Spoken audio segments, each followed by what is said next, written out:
स्वागत है दोस्तों आपका हमारे YouTube चैनल रेलवे अड्डा केकेसी में। दोस्तों आज हम लोग बात करने वाले हैं एडिटोरिया का 5000 प्लस बहुविकल्पीय प्रश्न के बारे में, जिसमें आपको 50 प्रश्न होंगे प्रत्येक सेट में। और आज हम लोग का सेट का पहला सेट है जिसमें वस्तुनिष्ठ प्रश्न होंगे। और ये सभी स्टेट के लिए, बीएसएससी के लिए, बीपीएसएससी के लिए, एसएससी के लिए, रेलवे के लिए, किसी भी आप परीक्षा में जाइएगा सभी प्रतियोगी परीक्षाओं के लिए ये उपयोगी होगा, आपको बहुत फ़ायदा होगा दोस्तों। तो चलते हैं पहले प्रश्न की ओर। आज का पहला प्रश्न है दोस्तों, भारत के साथ व्यापार करने का चार्टर महारानी एलिजाबेथ द्वारा कब दिया गया था? तो ये जो सन है आपको याद रखिएगा, 31 दिसंबर 1600 ईस्ट इंडिया कंपनी की स्थापना जब हुई थी उसी समय व्यापार करने का चार्टर महारानी एलिजाबेथ द्वारा दिया गया था। दूसरा प्रश्न दोस्तों देखते हैं, भारतीय राष्ट्रीय आंदोलन के प्रारंभ से ही उग्र राष्ट्रवादियों का भी वर्ग था, इसमें से कौन शामिल नहीं थे? तो आपको पता होना चाहिए कि ये उग्रवादी है, उग्र राष्ट्रवादी, यानी कि आप यहाँ पे बाल गंगाधर तिलक हो जाएंगे, लाला लाजपत राय हो जाएंगे, बिपिन चंद्रपाल हो जाएंगे, यानी ऑप्शन नंबर सी जो है दोस्तों ये आपका गोविंद रनाडे, ये इसमें नहीं थे उग्र राष्ट्रवादी में।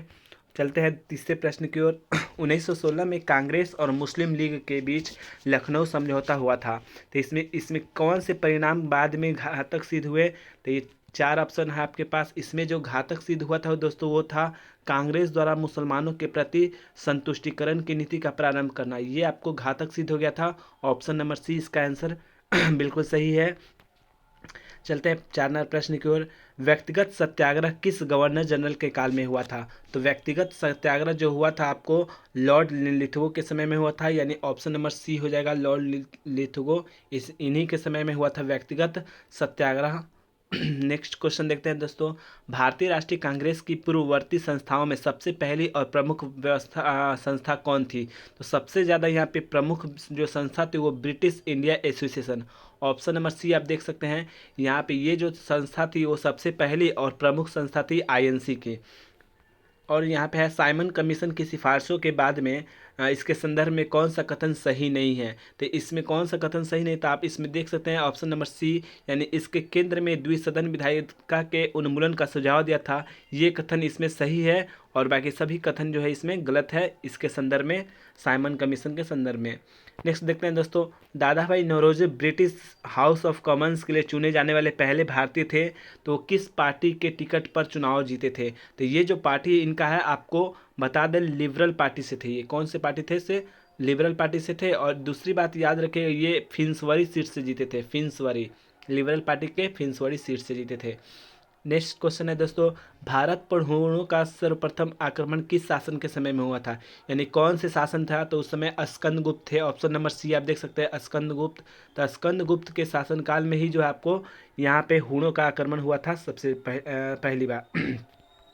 नेक्स्ट देखते हैं दोस्तों, आपका 9 नंबर प्रश्न है, एहोल अभिलेख किस शासन से संबंधित है? तो एहोल से आप याद रखिएगा पुलकेशिन द्वितीय, ऑप्शन नंबर सी आप देख सकते हैं पुलकेशिन द्वितीय, ये जो है आपको एहोल अभिलेख से संबंध रखते हैं।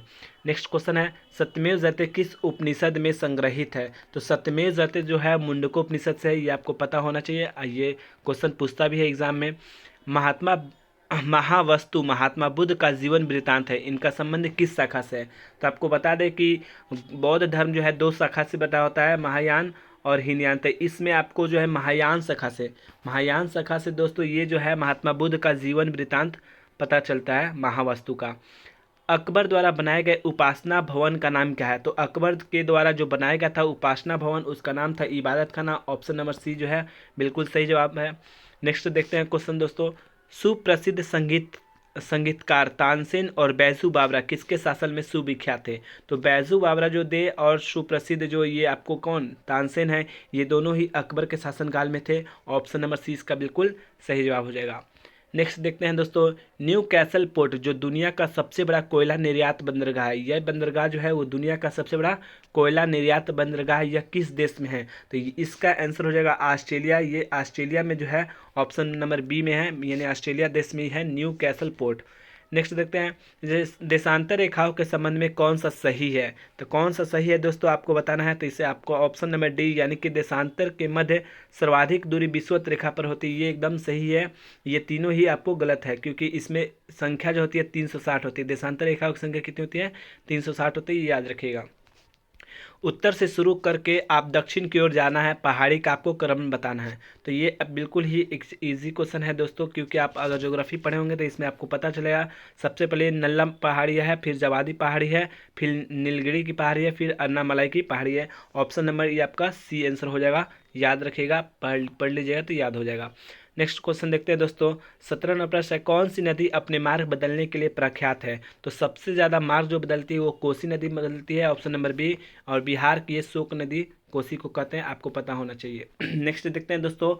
किस मिट्टी प्रारूप में लोहे के अतिरिक्त मात्रा होने के कारण अनुवर्रक हो जाती है? तो मिट्टी का कौन सा ये आपको रूप है? तो मिट्टी का ये लेटराइट रूप है। लेटराइट में आपको लोहे के अतिरिक्त मात्रा के होने के कारण अनुवर्रक हो जाती है। प्रकाश के संबंध में कौन सा कथन सत्य है? तो प्रकाश के संबंध में आपको सत्य बताना है, तो ये इसका आंसर हो जाएगा सभी सत्य है, क्योंकि प्रकाश एक विद्युत चुम्बकीय तरंग है, ये एक कण की प्रकृति है और ये ऊर्जा का एक रूप है। ये तीनों ही कथन प्रकाश के संदर्भ में सही है दोस्तों। नेक्स्ट देखते हैं दोस्तों। बायोगैस संयंत्र में कौन सी प्रक्रिया होती है? तो बायोगैस जो संयंत्र होती है उसमें कौन सी प्रक्रिया होती है? तो बायोगैस में किण्वन प्रक्रिया अपनाई जाती है। ऑप्शन ए इसका आंसर सही हो जाएगा। नेक्स्ट देखते हैं आपको दोस्तों। एक वर्ग के ऊपर से नीचे की ओर आने पर परमाणु के आकार। वर्ग है तो वर्ग आपको पता होना चाहिए। पीरियोडिक टेबल आप देखे होंगे, तो पीरियोडिक टेबल में ये जो होता है क्षैतिज, इसको हम लोग आवर्त कहते हैं, और उदग्र जो होता है उसको आप लोग वर्ग कहते हैं। तो वर्ग जो है आपको टोटल 18 होती है और आवर्त की संख्या 7 होती है। तो इसमें आपको बताना है दोस्तों कि एक वर्ग में ऊपर से नीचे आने पर तो ऊपर से नीचे आने का अर्थ यानी कि ऊपर से आ रहा है नीचे, तो उसमें परमाणु के आकार पर क्या प्रभाव पड़ता है? तो इसमें दोस्तों आपको बताना है, इसका आंसर जो हो जाएगा दोस्तों, आपको यहाँ पे बढ़ता है, यानी परमाणु का आकार जो है धीरे धीरे ऊपर छोटा रहेगा, फिर बड़ा होगा, फिर बड़ा होगा, परमाणु का आकार बढ़ते जाएगा नीचे जाने पर। नेक्स्ट देखते हैं। वायुमंडल में प्रकाश की विसरण का कारण क्या है? वायुमंडल में प्रकाश के विसरण का कारण धूलकण होता है, यानी ऑप्शन नंबर बी इसका आंसर सही है दोस्तों। वायुमंडल में प्रकाश जो होता है वो विसरण होता है धूलकण के कारण। किसी भी यौगिक का ऑक्सीकरण की संख्या क्या होता है? किसी भी यौगिक का आपको जो होगा ऑक्सीकरण की संख्या क्या होता है? यौगिक है तो दोस्तों इसका आंसर क्या हो जाएगा? जीरो। कोई भी यौगिक होगा तो इसका आंसर क्या हो जाएगा? जीरो हो जाएगा। उस भी यौगिक की ऑक्सीकरण संख्या जीरो होती है। सर्प विषरोधी सुई किस तत्व का एक यौगिक है? तो सर्प विषरोधी सुई आपको बताना है, तो स्वर्ण यौगिक का यौगिक। तो ये सर्प जो होता है आपको विषरोधी सुई जो होता है उसमें स्वर्ण यौगिक का प्रयोग किया जाता है, यानी ऑप्शन नंबर ए हो जाएगा इसका आंसर 24 का। नेक्स्ट देखते हैं 25 नंबर दोस्तों कि दाब का बीमीय सूत्र क्या होता है? तो दाब का बीमीय सूत्र होता है ml इनवर्स टी के पावर -2। दाब का सूत्र क्या होता है आपको पता होना चाहिए। ये आपको ऑप्शन नंबर बी इसका आंसर सही हो जाएगा दोस्तों, याद रखिएगा दोस्तों। आज के लिए इतना ही दोस्तों, फिर कल मिलते हैं 25 प्रश्न के साथ।